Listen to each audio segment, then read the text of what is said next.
সমসাময়িক বিভিন্ন বিষয়ে বাংলা মোটর রূপায়ণ টাওয়ারে নিজেদের অস্থায়ী কার্যালয়ে কথা বলছেন এনসিপির নেতারা। যুক্ত হচ্ছি সেখানে।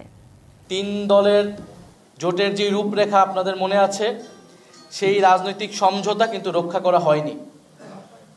ফলে ফ্যাসিবাদ বিরোধী লড়াইয়ে যেই দলগুলো আমাদের সাথে ছিলেন, এটা তাদের প্রতি বিশ্বাস অবিশ্বাসের প্রশ্ন নয়, বরং একটি সংবিধানের মতো এত গুরুত্বপূর্ণ বিষয় আমরা যদি পরিবর্তন করতে চাই, তার অবশ্যই একটি আইনি ভিত্তি প্রয়োজন। এবং এই ৭২-এর সংবিধান যাতে পরিবর্তন না হয়, পুরনো ফ্যাসিস্ট কাঠামো যাতে রয়ে যায়, তার জন্য নানান অপচেষ্টা কিন্তু দেশের ভিতরে দেশের বাইরে থেকে করা হচ্ছে। কারণ বিগত ফ্যাসিস্ট কাঠামোর সুবিধাভোগী রয়েছে নানান জায়গায়, ফলে তাদের জায়গা থেকে সেই চাপটা অবশ্যই আছে। এবং আমরা মনে করি যে কিছু কিছু রাজনৈতিক দলও আপোষ করেছে বা সেই ফ্যাসিস্ট কাঠামোটাকে টিকিয়ে রাখতে, অক্ষুণ্ণ রাখতে চেষ্টা করেছে নানাভাবে। কিন্তু জাতীয় নাগরিক পার্টি এবং আরও কিছু রাজনৈতিক দল এবং অভ্যুত্থানে অংশ নেওয়া ছাত্র জনতার চাপে কিন্তু সরকার এই কমিশন গঠন, ঐক্যমত কমিশন গঠন, সংস্কার প্রক্রিয়া নিয়ে আলোচনা এবং জুলাই সনদ পর্যন্ত এতদূর এসেছে। ফলে আমরা মনে করি এটি আমরা ৯০-এর পুনরাবৃত্তি বাংলাদেশে দেখতে চাই না। জুলাই গণ অভ্যুত্থানের সময়ে আমাদের এই উপলব্ধি ছিল যে আমাদের লড়াইটা শেখ হাসিনা এবং আওয়ামী লীগের বিরুদ্ধে নয়, কেবল একটা ফ্যাসিবাদী ব্যবস্থার বিরুদ্ধে। ফলে রাজনৈতিক নেতৃত্ব পরিবর্তন হলেই বাংলাদেশের গণতান্ত্রিক সমস্যার সমাধান হবে না, বরং এর সংস্কারের মধ্য দিয়ে যেতে হবে। দ্বিতীয়ত হচ্ছে ৯০-এর গণ অভ্যুত্থানের পরে এই গণ অভ্যুত্থানের সাথে যেভাবে প্রতারণা করা হয়েছিল, গণ অভ্যুত্থানকে, জনগণের আকাঙ্ক্ষাকে যেভাবে জাতীয় নেতারা এবং সেই সময় রাজনৈতিক দলগুলো পকেটবন্দি করেছিল, আমরা এবার সেটা হতে দিব না। এটা গণ অভ্যুত্থানের সময় আমাদের এই উপলব্ধি ছিল, সেই উপলব্ধি থেকেই কিন্তু আমরা বারবার এই কথাগুলো বলে আসছি এবং আমাদেরকে আলাদা রাজনৈতিক দল গঠন করার প্রয়োজন হয়েছে। ফলে সরকার এটার আইনি ভিত্তি দেয়নি বা অন্য দলগুলো অনেকে বলেছে, অনেকে বলে নাই, তারা স্বাক্ষর করেছে, এটা নিয়ে আমাদের কোনো আপত্তি নেই। সেটা আনুষ্ঠানিকতা তারা করেছে তাদের বিবেচনায়। কিন্তু আমরা বলছি এখন এটার আইনি ভিত্তি দিতে হবে। আইনি ভিত্তির মাধ্যমে এটি অর্থবহ হবে, এছাড়া এর কোনো অর্থ থাকবে না। ফলে সরকারের প্রতি আমাদের আহ্বান, রাজনৈতিক দলগুলোর প্রতি আহ্বান এবং জনগণের প্রতিও আমাদের সেই আহ্বান রয়েছে। জনগণ কালকে এটা দেখেছে, পুরা অনুষ্ঠানটাই দেখেছে। সেখানে জুলাই যোদ্ধা যারা ছিলেন, শহীদ পরিবারদেরকে কীভাবে অবমাননা করা হয়েছে এবং জনগণের সাথে কোনো ধরনের সম্পর্ক, কোনো সংশ্লিষ্টতা ছিল, জনগণের আকাঙ্ক্ষার কোনো বাস্তবায়ন বা প্রতিফলন গতকালকের অনুষ্ঠানে ঘটেছে বলে আমরা মনে করি না। বরং এটি তখনই ঘটবে জুলাই গণ অভ্যুত্থানে অংশ নেওয়া ছাত্র জনতার সার্বভৌম অভিপ্রায় হিসেবে যখন প্রফেসর মোহাম্মদ ইউনূস একটি আদেশ জারির মাধ্যমে এর আইনি ভিত্তি তৈরি করবে এবং সেই ভিত্তি অনুসারে গণভোট এবং পরবর্তী নির্বাচিত সংসদ এবং গণপরিষদ একটি নতুন সংবিধান তৈরি করবে।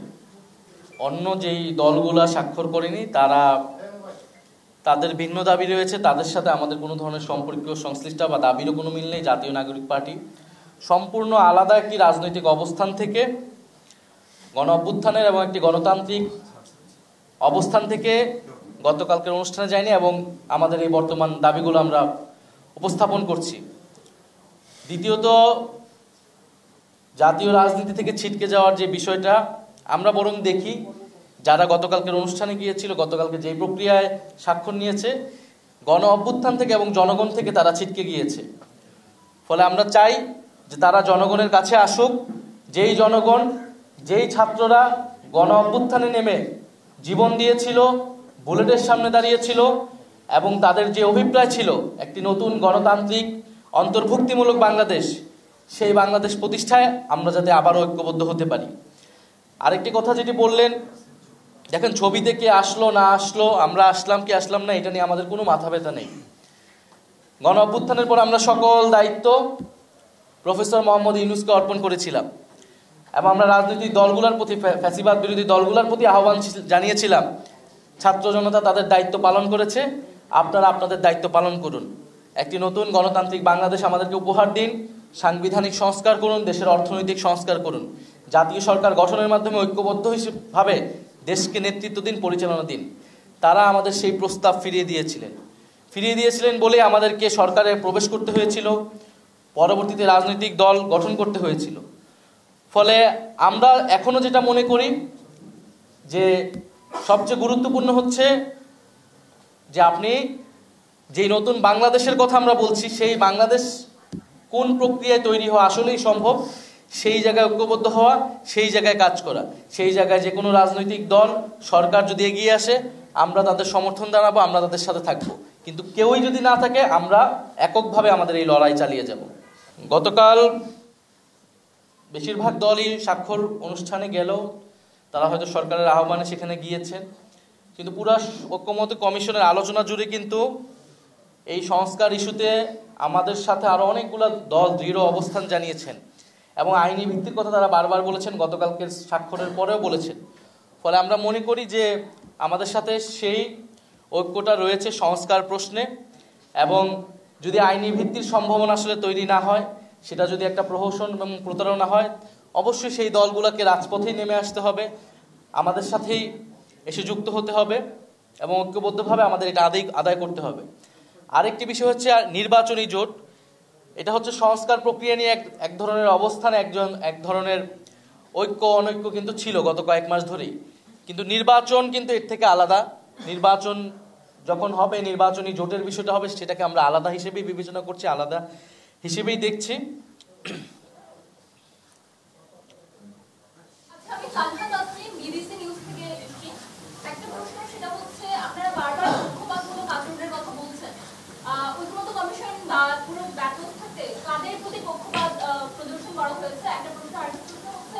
আপনারা যখন এতদিনও এই সমাধান করা গেল না, আগামী 13 দিনে যদি করা না যায়, এক্স্যাক্টলি আপনাদের পরিকল্পনা কি? আমরা ঐক্যমত্য কমিশনকে বরাবরই ধন্যবাদ জানিয়েছি এই কঠিন কষ্টসাধ্য কাজটি করার জন্য। সবগুলা রাজনৈতিক দলকে এক জায়গায় নিয়ে এসে একটা দীর্ঘ আলোচনা এতদিন ধরে চালিয়ে যাওয়া, এটা বাংলাদেশের ইতিহাসে আসলে খুবই দুরূহ ঘটনা। তবে আমাদের কাছে মনে হয়েছে যে আলোচনা যখন চলেছে, আলোচনায় একটা কথা বারবারই বলা হয় যে ভিন্ন মত থাকবেই, যে যার ভিন্ন মত দিয়েছে। আপনি 5টা মত দিলেন, আমি 5টা মত দিলাম, এখান থেকে কিছু রাখা হবে, কিছু রাখা হবে না। কিন্তু আমরা যখন গণতন্ত্রের কথা বলি, এটা কিন্তু আসলে ভিন্ন মত বা আপনি কয়টা মত দিয়েছেন এটা গুরুত্বপূর্ণ হওয়ার কথা ছিল যে আপনার কথাটা যৌক্তিক কিনা, ন্যায্য কিনা। আপনার সকল কথা যদি ন্যায্য হয়, আপনার সকল কথা আমরা মানতে প্রস্তুত। আপনার কোনো কথাই যদি ন্যায্য না হয়, আপনি যত বড়ই রাজনৈতিক দল হন না কেন, আপনার কোনো কথাই আমরা মেনে নিব না।